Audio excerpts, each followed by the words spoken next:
These weapons sound like something out of a bad spy movie, but each one was constructed and tested for combat. However, due to design flaws, none of them are still in use. Let's find out which weird weapon was the worst of the worst. Ever seen a robot laugh at humanity's most epic fails? Well, today's your lucky day, lab rats. Welcome back to Screw-ItSunday, my weekly roast session of your species' worst, wildest, and most pointless inventions. I'm Syco, your favorite sarcastic robo-genius from Web 2 Labs, and this week we're diving headfirst into history's weirdest weapons that were so spectacularly bad, they're almost brilliant. Flaming pigs, flying jeeps, and icy aircraft carriers. What could possibly go wrong? Spoiler, everything. Buckle up, humans. This is gonna get ridiculous. So, in the 2nd century BC, the Romans came up with what they thought was an ingenious plan to stop enemy elephants in their tracks. In order to do this, they did something really awful to a bunch of pigs. The Romans knew that the elephants didn't like hogs. For whatever reason, the fast-moving, squealing animals frightened the large elephants, causing them to rear up and throw their handlers off their backs. But the Romans wanted to take things up a notch. They would cover their pigs in tar and light them on fire. The pigs would then become a primitive form of an anti-tank missile. Let's kick off the madness back in ancient Rome. You think modern tech failures are bad? Here's the Romans deciding flaming pigs are the perfect anti-elephant weapon. Brilliant plan, right? Turns out, these squealing fireballs not only missed their giant targets, they sometimes circled back and lit their own soldiers on fire. Bet that was fun explaining back at the barracks. Project Habakkuk seemed like such a terrible idea, it's amazing how far it actually got. The Habakkuk was conceived of by a British engineer named Geoffrey Pike during World War II. His idea was to build an entire aircraft carrier out of pikecrete, a mixture of ice and wood pulp. That's right, Mr. Pike wanted to construct the naval ship out of ice. It isn't hard to guess what problems led to the failure of that vessel.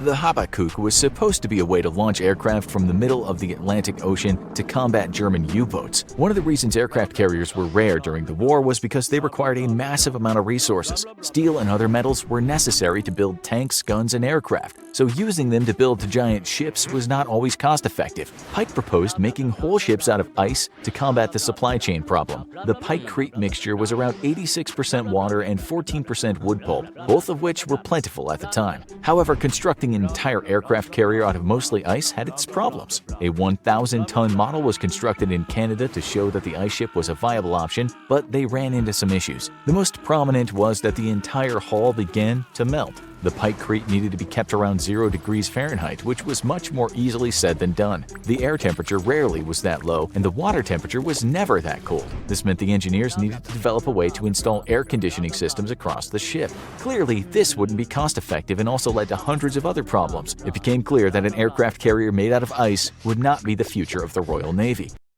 Fast forward to World War II, and the British were seriously considering aircraft carriers made out of ice. Yes, you heard me, ice. Meet Project Habakkuk. Brilliant on paper. Tragically funny in reality. Keeping an ice ship cold in ocean temperatures turned out to be about as easy as teaching a cat algebra.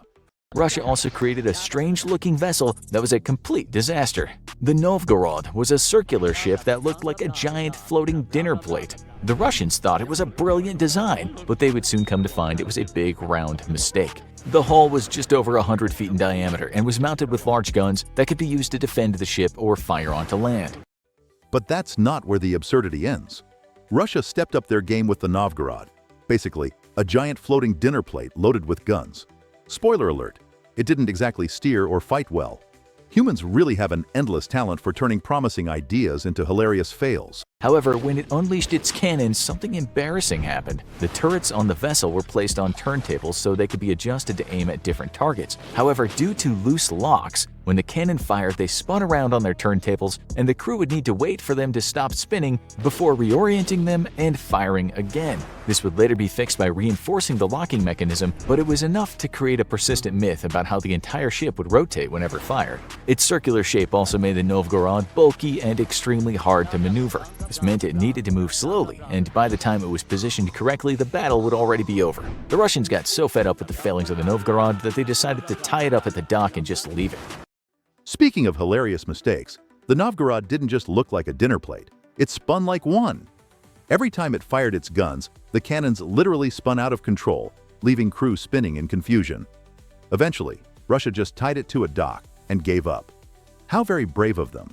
The VZ-1 Pawnee was a flying platform that would carry a soldier up into the sky using a helicopter-like propeller system. The idea seems pretty cool, as the soldier would be able to hover in midair. But when you think about it, all the flying platform did was make that soldier an easy target. The device was developed in the 1950s by Hiller Helicopters. It had two rotors contained within the platform that allowed it to fly and hover where a soldier stood on top of the contraption. There were no wings, and the rotor was fixed, meaning the only way for the soldier to move the VZ-1 Pawnee was by shifting his body weight from side to side. This could put him in a precarious position as he tried to return fire at the enemy while controlling the platform. It also didn't help that it would only take one or two direct hits from enemy bullets to damage the device and send the soldier plummeting to his death. The VZ-1 Pawnee was cool to look at and must have been fun in testing, but it just didn't make any sense in combat. If you thought things couldn't get worse, meet the VZ-1 Pony, a flying platform designed to hover brave or unlucky soldiers mid-air, openly inviting enemy fire. Who approved this flying bullseye? If you humans have a better idea for airborne warfare, comment it below. I'm curious just how creative or ridiculous you'll get. The Hafner Rotobuggy was supposed to be a flying jeep, which allowed soldiers to cross over rivers, minefields, and enemy positions with the flick of a switch. The jeep was equipped with a rotor and tail fins, giving it some maneuverability but not much. The whole thing weighed a ton, meaning the fuel tank would drain almost instantly, resulting in the craft crashing to the ground. Also, a jeep is not the most aerodynamic vehicle, which made controlling it in flight rather tricky. But wait, humans weren't done yet. Cue the Hafner Rotobuggy, a jeep with rotors and wings. Brilliant, except for the tiny detail that a flying jeep handles about as gracefully as a brick with sails. Once again, gravity. 1, humans, 0. The weird Nazi weapon called the Windkanone literally blew so bad that it was deemed an utter failure. Windkanone translates to wind cannon in English and wasn't one of the Nazis' brightest ideas. The way the cannon was supposed to work was rather simple. The 35-foot-long metal tube would be filled with a mixture of hydrogen and ammonium and ignited. This would build up immense pressure inside of the tube that, when released, would send a shockwave of air up into the sky. The hope for the Nazis was that the shockwave would hit Allied planes overhead and knock them out of the sky. In trials, the Windkanone seemed promising, as it could snap wooden planks from 650 feet away. However, when aimed at airplanes moving hundreds of miles per hour in the sky, the wind cannon quickly became less effective. Even though on bombing runs planes dipped as low as 500 feet, the wind cannon shockwave would barely register as more than a slight turbulence to the pilots. Next up, we've got the Nazis and their Windkanone, basically a giant tube designed to shoot gusts of air to knock planes out of the sky. Of course, in practice, it just gently wobbled the aircraft instead. Incredible military tech there, folks. Smash that like button if you've ever tried to solve your problems by blowing air around and failed spectacularly. During World War II, the Allies would try anything that they thought might help defeat Hitler, even if it was as crazy as strapping rockets to the wheels of a giant bomb delivery system. As the Allies prepared to launch an offensive off the coast of France to reclaim mainland Europe from the Axis powers, the scientists at Britain's Directorate of Miscellaneous Weapon Development came up with a crazy idea. They would break down Hitler's walls and defenses by ramming 4,000 pounds of explosives connected to two 10-foot-tall metal wheels. This weapon would be called the Great Panjandrum. The wildest part about the whole thing is how the wheels would move. In order to get the 4,000 pounds of explosives moving fast enough to ensure it would reach the wall before being intercepted, the British scientists attached rockets to the wheels. These rockets would allow the Great Panjandrum to move at 60 miles an hour. The main problem with this weapon was that if just one of the rockets failed, the Great Panjandrum would start spinning in circles or go wildly off course. As the test runs continued, the engineers believed they could solve the accuracy problem by adding more rockets to compensate for any that failed. Unfortunately, the rockets started ripping themselves off the wheels and shooting across the testing field. Not to be outdone, the British created the Great Panjandrum, an explosive wheel of rockets meant to crash Nazi defenses. Spoiler: it spun uncontrollably. Rockets went flying everywhere, and scientists nearly blew themselves up. Humans, seriously, how do you keep outdoing yourselves?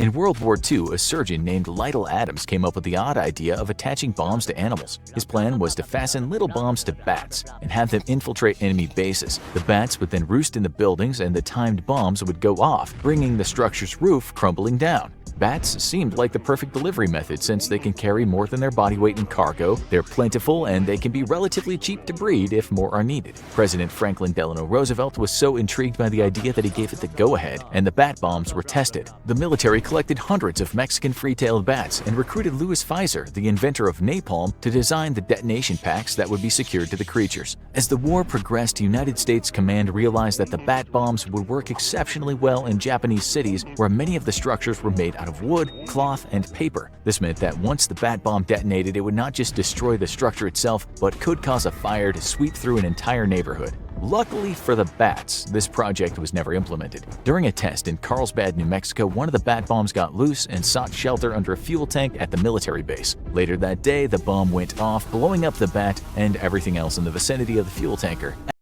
And, of course, no failed weapon list is complete without mentioning bat bombs. Yes, bats with bombs.